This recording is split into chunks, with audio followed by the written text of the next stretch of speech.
Di awal film, diperlihatkan sekelompok anak muda dengan menggunakan riasan tubuh warna-warni yang menyala-nyala. Setelah diperjelas, ternyata para anak muda ini sedang memotong tubuh seseorang menjadi beberapa bagian, atau yang biasa disebut psikopat.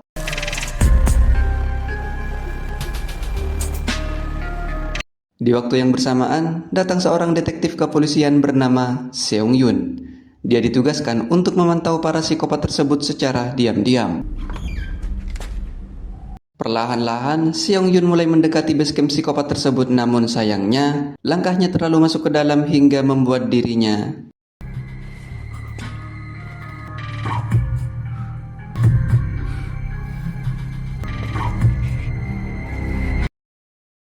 Sesaat setelah itu, datang seorang polisi yang merupakan atasannya Seong Yun bernama Jae-won. Dia disambut dengan suara tembakan yang membuat dirinya bergegas memasuki basecamp psikopat itu.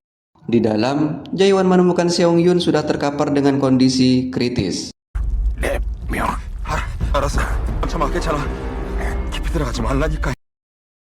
Dengan berharap masih bisa diselamatkan, Jae-won segera membawa Seong Yun ke rumah sakit dan memohon kepada dokter untuk melakukan yang terbaik.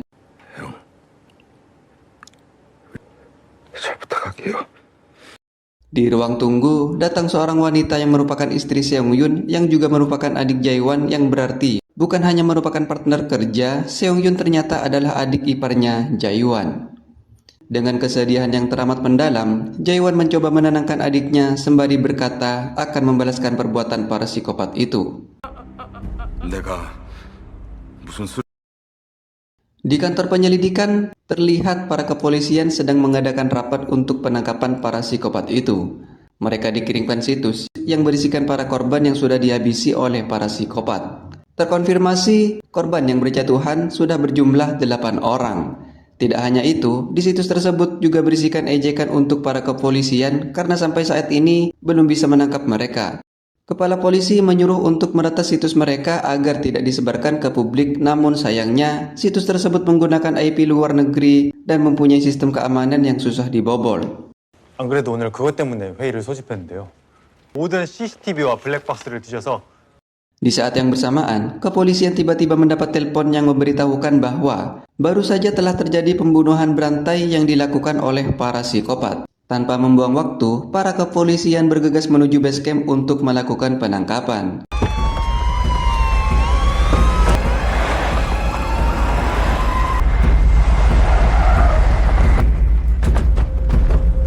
Saat Jae-won dan polisi lainnya mulai memasuki basecamp, terlihat salah satu psikopat bernama Jin Hyo sedang melakukan mutilasi kepada salah satu korbannya. Namun nampaknya ia menyadari bahwa para polisi sedang akan menangkapnya, dan inilah yang terjadi.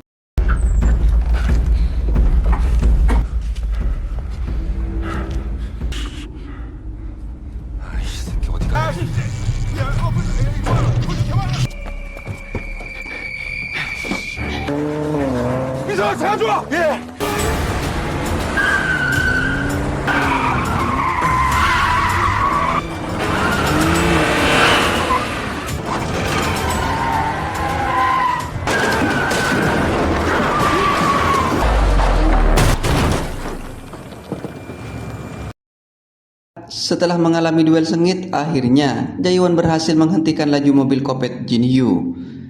Namun sayangnya, Jin Hyo berhasil selamat yang membuatnya tak ada pilihan lain selain kabur ke tengah hutan. Sehingga Jae-won dan temannya bernama Min Sung masih harus berlanjut mengejarnya.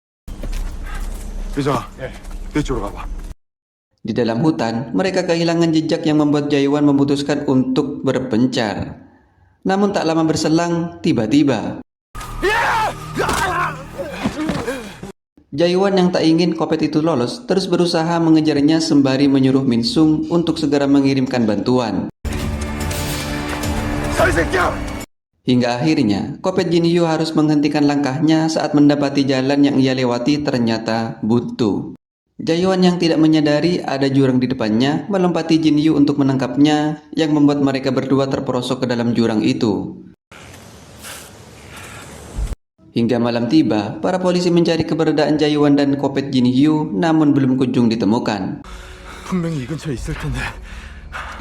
Keesokan harinya, kepolisian mengerahkan lebih banyak personil dan tak lupa membawa tim SAR untuk segera menemukan mereka. 경찰 관계자의 말에 따르면 수색 작업이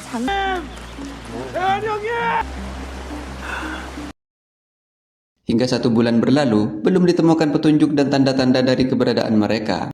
Saat sedang berada di pos pencarian, tiba-tiba salah satu kepala investigasi mendapat telepon dari Polda yang mengatakan bahwa misi pencarian dihentikan. Bukan tanpa alasan, dikarenakan para polisi terlalu disibukkan dengan pencarian Jae-won dan Ko-pet Jin-hyo, para korban dari pembunuhan berantai semakin bertambah dan kini jumlahnya menjadi 12 orang. 실종자 수색은 종료다. 그럼 우리 현아 아빠는 저희 없어져도 이러실 거예요? Keesokan harinya, terjadi kecelakaan mobil tunggal yang menabrak trotoar tepat di depan gedung kepolisian. Setelah dicek, siapa sangka orang yang berada di mobil tersebut adalah Jae-won dan Jin-hyo. Dengan posisi tangan Jae-won terborgol, yang menandakan selama ini Jae-won menjadi tawanan para psikopat. 저기 재원이 Saat terbangun, Jin-hyo mendapatkan dirinya sudah berada di sebuah rumah sakit. Saat menghadap ke cermin, alangkah terkejutnya dirinya saat menyadari bahwa itu adalah psikopat Jin-hyo. Dengan kata lain, jiwanya telah tertukar dengan tubuh Jin-hyo. Yang mana itu artinya di tubuh Jin-hyo adalah Jae-won dan di tubuh Jae-won adalah Jin-hyo. Di sisi lain, Jin-hyo si pembunuh berantai yang saat ini sedang berada di tubuh Jae-won terlihat menikmati fenomena yang sedang ia alami. 도대체 지금까지 어디 있다 나타? Karena si suami terlihat seperti kebingungan, sang istri lalu memeriksakan suaminya itu ke dokter. Dan dokter mengatakan bahwa suaminya saat ini mengalami geger otak ringan. 맞습니다. 억지로 말씀하시지 않으셔도 돼요. Balik lagi ke Jae-won. Dia menyuruh polisi penjaga untuk mengizinkannya mengobrol kepada salah satu polisi bernama Min Sung dan berjanji akan menceritakan kejadian 1 bulan yang lalu. 그럼요. 뭐 어쨌든 얘기를 들어봐야죠. Sebelum memasuki ruangan, terlihat Min Sung sedang mempersiapkan alat pengaman dan tak lupa kepala polisi menyuruhnya untuk waspada karena Jin-hyo merupakan pembunuh berantai yang sangat berbahaya. 놈이니까 너무 붙지 말고 안전거리 꼭 유지해. 조심해. Di dalam, Jin-hyo berusaha menjelaskan apa yang sudah terjadi mulai dari kejadian 1 bulan yang lalu hingga jiwanya yang tertukar dengan tubuh Jin-hyo. Agar Min Sung percaya, dia menyebutkan struktur organisasi kepolisian serta kebiasaan yang biasa Jae-won lakukan saat sedang bertugas bersamanya. 내가 재환이 형이야. 뭐라는 거야? 이건 내 뒤에 있어. 출동할 때마다 나도 지금 이게 Sontak, hal tersebut membuat Min Sung kaget seakan sulit percaya dengan perkataan Jin-hyo. 저놈이 뭐래? 뭔데요? 그냥 헛소리만 하고. 내 그럴 줄 알았어. 들어가 보겠습니다. 안녕하세요, 선생님. 어서 와요 민수. 식사도 많이 하시고 얼른 회복해서 복귀하셔야죠. 그래요 조심히 들어가세요. 왜요? 좀 더 있다. 들어가 볼게요. 가세요. Di malam harinya, Jin-hyo yang saat ini sedang menggunakan tubuh Jae-won memasuki kamar Jae-won dan terlihat sangat puas dengan apa yang sudah terjadi. Jin-hyo yang mempunyai rencana jahat memaksa Jae-won untuk memberikan informasi tentang dirinya termasuk sandi rekening miliknya. Jika tidak, dia mengancam akan menghabisi dan memperkaos anak beserta istrinya. Maka dengan terpaksa, Jae-won memberikan informasi tentang dirinya, kata sandi rekening, dan juga kata sandi di komputer kepolisian. 들과의 기억부터 동료들과의 기억까지 너에 관한 모든 거 전부 다 각종 온라인 아이디 비밀번호 계좌번호 야 내가 네 얼굴과 네 기억 Keesokan harinya, Jae-won yang sudah pulih memutuskan bekerja kembali di kantor kepolisian, yang tentunya membuat teman-temannya menyambutnya dengan sangat gembira serta kagum, yang padahal itu bukanlah Jae-won melainkan Jin-hyo si pembunuh berantai. Karena sudah mengetahui kata sandinya, dengan begitu mudahnya Jin-hyo dapat membuka dan mengakses komputer milik Jae-won di kantornya. 최 형사님 오셨어요? 아니요, 아직 아무 단서도 못 찾았어요. Tibalah saatnya Jin-hyo akan dipindahkan dari rumah sakit ke dalam sel. Jin-hyo kembali bertanya kepada Min Sung apakah sikap Jae-won ada yang aneh. Min Sung hanya berkata tidak ada yang aneh pada Jae-won, bahkan dia bisa mengakses komputernya.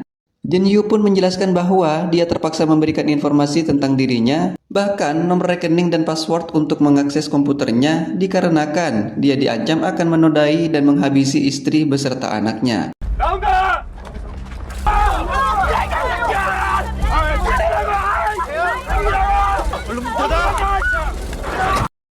Di dalam mobil, Jin Hyo memohon kepada Min Sung agar mencegah Jae-won masuk ke dalam rumahnya karena dia sangat khawatir Jae-won akan melukai keluarganya.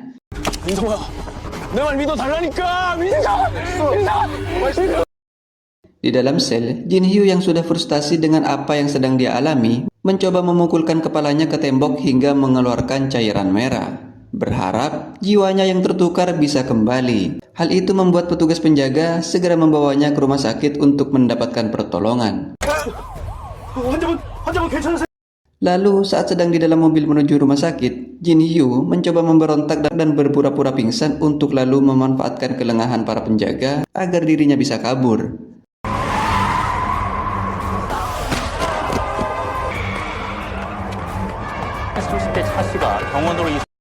Tak butuh waktu lama, berita tentang kaburnya si pembunuh berantai atau Jin Hyo langsung disiarkan di televisi dan membuat kepolisian kini harus segera bertindak. Jae-won yang menyaksikan berita tersebut terlihat sangat puas dan tertawa bahagia seakan menikmati kekacauan yang sedang terjadi. Dan tak disangka, ternyata Jae-won memasangkan chip pelacak di tubuh Jin Hyo sehingga dia bisa mengetahui lokasinya dimanapun Jin Hyo berada.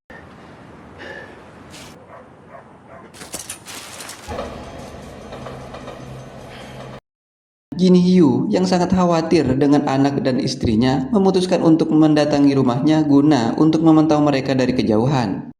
Terlihat Jae-won yang bisa mengetahui keberadaan Jin Hyo menyadari bahwa Jin Hyo sedang berada di sekitar rumahnya. Lalu Jae-won melemparkan sebuah HP agar mereka dapat saling berkomunikasi. 어떤 짓 안 하면 니네 가족들 다 안전하다니까. Di situ, Jae-won menjelaskan bahwa dia tidak akan menyakiti anak maupun istrinya asalkan Jin Hyo mau menuruti permintaannya. Di mana Jae-won meminta Jin Hyo untuk menangkap teman psikopatnya yang berjumlah 3 orang, untuk lalu diserahkan kepada Jae-won namun dengan kondisi hidup. Dan terkuak fakta bahwa ternyata ketiga temannya itu telah berkhianat kepada Jin Hyo karena telah melaporkannya kepada polisi. Karena alasan itulah, Jae-won menyuruh Jin Hyo menangkap ketiga temannya agar dirinya dapat membalaskan dendam kepada 3 orang temannya itu.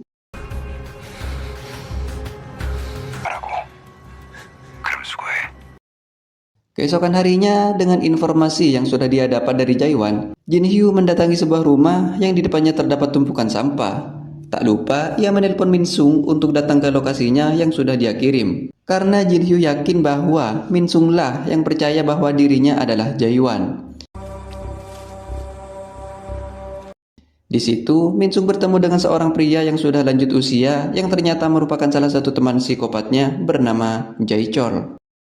Tanpa membuang waktu, Jin Hyo langsung menanyakan keberadaan temannya yang lain. Namun Jae-chol yang menyadari bahwa ada yang aneh pada diri Jin Hyo langsung mengeluarkan senjata tajam dan inilah yang terjadi.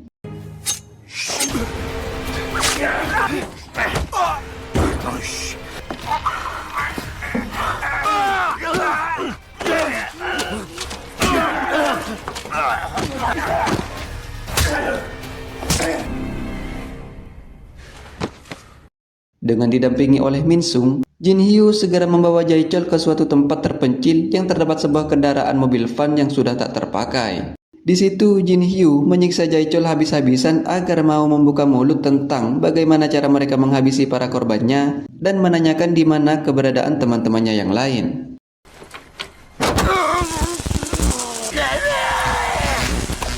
너희들은 어떻게 움직이지? 내가 잡아오면 성만이랑 네가 뭐하잖아 이 개새끼야. 넌 놈들이 졌어. 그러던 중에 Setelah Min Sung pergi untuk membawa Jae-chol ke rumah sakit, Jin Hyo tiba-tiba merasakan sakit di kepalanya karena tiba-tiba teringat dengan ingatannya sendiri. 그놈 기억이 왜? Di rumah sakit, Kapten memerintahkan Min Sung untuk tidak bergerak seorang diri karena hal itu sangat berbahaya dan juga melanggar protokol. Lalu Min Sung menemui Kapten di kantor dan memberitahukan apa yang sebenarnya terjadi. Dia mengatakan bahwa sebenarnya jiwa Jin Hyo tertukar dengan tubuh Jae-won, dan yang menangkap Jae-chol sebenarnya adalah Jae-won yang saat ini menggunakan tubuh Jin Hyo. Sayangnya, Kapten yang mendengar hal tersebut hanya tertawa dan sama sekali tidak mempercayai perkataan Min Sung. 아니요, 그건 모릅니다. 이 새끼가 Di malam harinya, Min Sung mendatangi rumah Jae-won guna untuk mengecek dan memastikan anak beserta istri Jae-won dalam keadaan baik-baik saja. 갑자기 우리 아빠한테 왜 최 형사님이라 불러요? 아, 그게 평소에 아빠한테 뭐라고 불렀어? 내가 Keesokan harinya, Jin Hyo terlihat mendatangi pasar karena berdasarkan informasi dari Jae-won, salah satu teman psikopatnya berada di sana yang berprofesi sebagai penjual daging bernama Seokman. Seokman yang menyadari kedatangan Jin Hyo terlihat bergegas pergi untuk memancing Jin Hyo ke tempat yang lebih aman. Jin Hyo yang belum mengeluarkan sepatah kata pun langsung menerima serangan Seokman sehingga duel sengit antara mereka pun terjadi.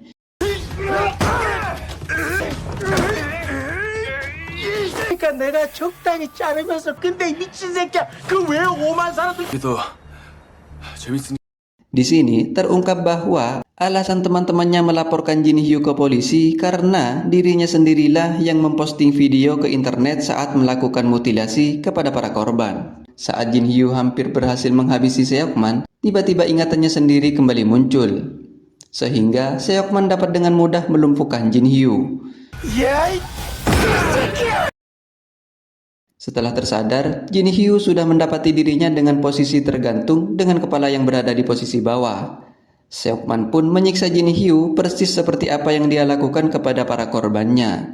Namun, lagi-lagi ingatannya tiba-tiba muncul dan kita akan dibawa flashback ke 1 bulan yang lalu saat Jin Hyo dan Jae-won terperosok ke dalam jurang. Dan yang sebenarnya terjadi, ternyata Jae-won berhasil menangkap Jin Hyo pada saat itu. Lalu, Jae-won memaksa Jin Hyo mengatakan di manakah teman-temannya. 만들 거니까 내가 조카 씨발 내가 볼 것 같아? 나 하나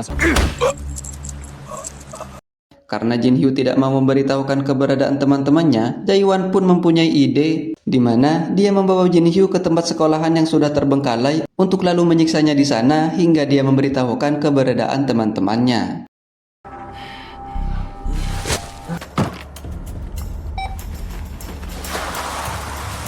너 착각하는 줄 아니? Di situ, Jin Hyo dipukuli habis-habisan hingga berhari-hari, namun dia tetap tidak mau buka mulut. 이 정도로 벌써 Dirasa kurang, Jae-won mengambil alat listrik lalu menyetrum Jin Hyo hingga keesokan harinya. Namun, sepertinya Jin Hyo bukanlah psikopat sembarangan, karena terlihat dia sangat menikmati siksaan Jae-won kepadanya.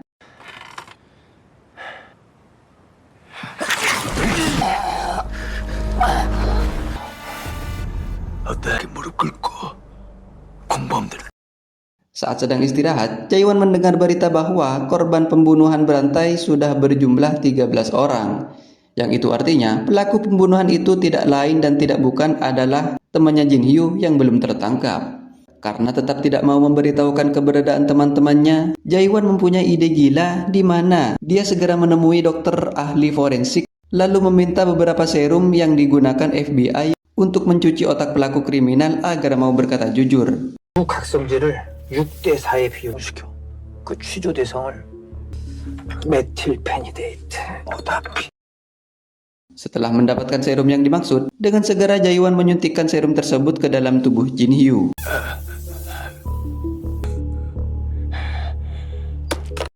Dan setelah sampai disuntikan serum terakhir, terlihat Jin Hyo sudah mulai kehilangan kesadaran, dan disinilah saatnya Jin Hyo berkata jujur dan memberitahukan keberadaan teman-temannya. Namun, Jin Hyo berkata bahwa hanya dialah yang bisa menangkap teman-temannya, Karena hal tersebut muncul sebuah ide yang dimana Jae-won mencuci otak Jin-hyo dengan membuatnya menghilangkan ingatannya sendiri dan mengatakan bahwa dirinya saat ini adalah Jae-won. 최재환이야. Dan terkuak fakta bahwa sebenarnya jiwa dan tubuh mereka sama sekali tidak saling tertukar. Atau bisa dikatakan bahwa sebenarnya Jae-won menghipnotis Jin-hyo untuk menjadi dirinya sendiri. Dan alasan Jae-won terlihat linglung seperti orang kebingungan saat di rumah sakit agar orang-orang percaya bahwa jiwa dan tubuh mereka benar-benar tertukar. Lalu scene kembali berganti kepada Jin-hyo yang saat ini ingatannya sudah pulih. Dengan ketawa ala psikopatnya, Jin-hyo lalu dengan mudah melepaskan ikatan gantungannya. Lalu yang terjadi? 뭐 하는 거냐고! 아니 이럴 줄 알고 그랬어. 미안. 괜찮아.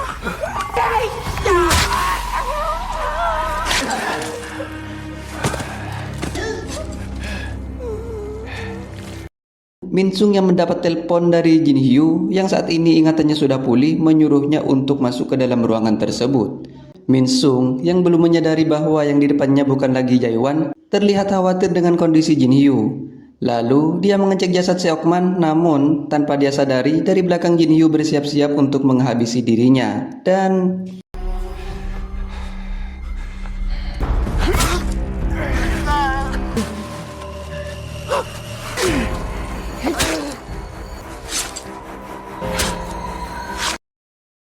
tanpa menunggu waktu lama, Jae-won yang terlihat sedang menginterogasi Jae-chol di rumah sakit tiba-tiba mendapat telepon yang memberitahukan kabar kematian Min-sung. Ia segera tancap gas untuk menuju ke TKP. Saat tiba di TKP, Jae-won terlihat tak kuasa melihat jasad Min-sung. Dengan emosi yang memuncak, Jae-won segera menemui Jin-hyo untuk menghabisinya karena sudah berbuat di luar kendali. Namun saat ditemui, Jin-hyo berbohong dengan mengatakan bahwa bukan dialah yang menghabisi Min-sung, melainkan Seokman. 아가리 닫아 이 개새끼야. 그 새끼는 꼭 산채로 잡아와. 민성이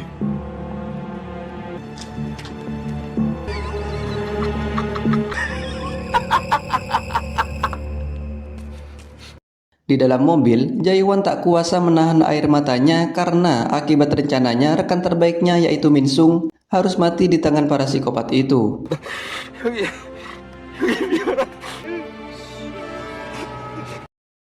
Saat acara pemakaman Min-sung, Kapten mendesak Jae-won untuk membicarakan apa yang sebenarnya sudah terjadi. Namun, Jae-won akan mengatakan semuanya jika semua para psikopat itu sudah tertangkap. Keesokan harinya, tak disangka psikopat yang hanya tersisa satu orang bernama Yohan menelpon Jae-won dan mengatakan akan membantunya menangkap Jin-hyo. Tak lupa, ia mengirimkan lokasi yang membuat Jae-won segera OTW menuju ke sana. Namun sebelum Jae-won sampai, terlihat Jin-hyo sudah terlebih dahulu tiba di sana.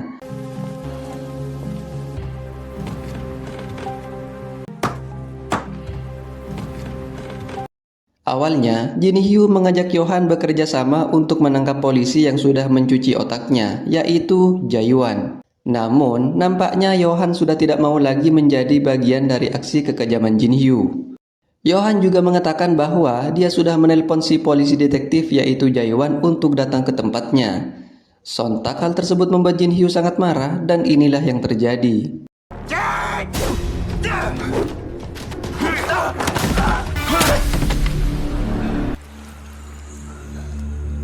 Lalu Jin-hyo membawanya ke gedung sekolahan yang sudah terbengkalai, yang juga merupakan tempat dirinya disiksa oleh Jae-won. Persis seperti yang dilakukan Jae-won kepadanya, Jin-hyo menyiksa Yohan habis-habisan agar dia mau bekerja sama dengannya untuk menghabisi detektif Jae-won.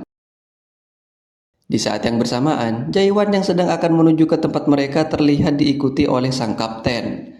Saat tiba di lokasi, Jae-won yang belum tahu bahwa ingatan Jin-hyo sudah kembali langsung menanyakan keberadaan Yohan. Setelah berhasil menangkap semua para pembunuh berantai, Jin-hyo meminta Jae-won untuk mengembalikan ingatannya. Namun saat Jae-won memutar memori ingatannya, Jin-hyo tidak bereaksi apa-apa dan justru malah mengatakan Jae-won adalah polisi yang bodoh.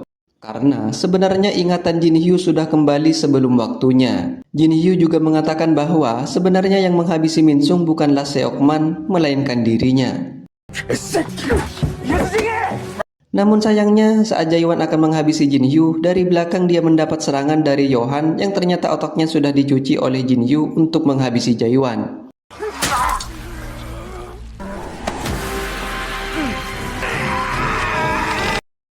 Saat duel sengit mereka berdua sedang berlangsung, tak sengaja serum yang Jae-won bawa terjatuh. Dari luar, kapten beserta anak buahnya sudah bersiap untuk menangkap Jin Hyo.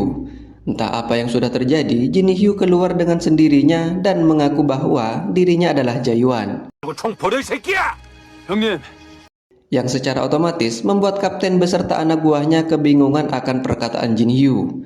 Di saat yang bersamaan terlihat Jae-won tersadar dari pingsannya.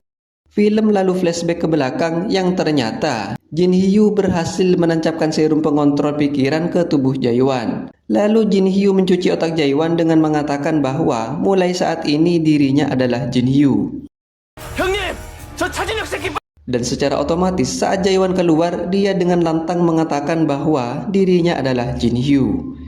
Namun, nampaknya serum itu belum bekerja secara optimal ke tubuh Jae-won, sehingga membuat Jae-won sedikit tersadar dengan ingatannya. Lalu yang terjadi... 형님, 이 새끼야!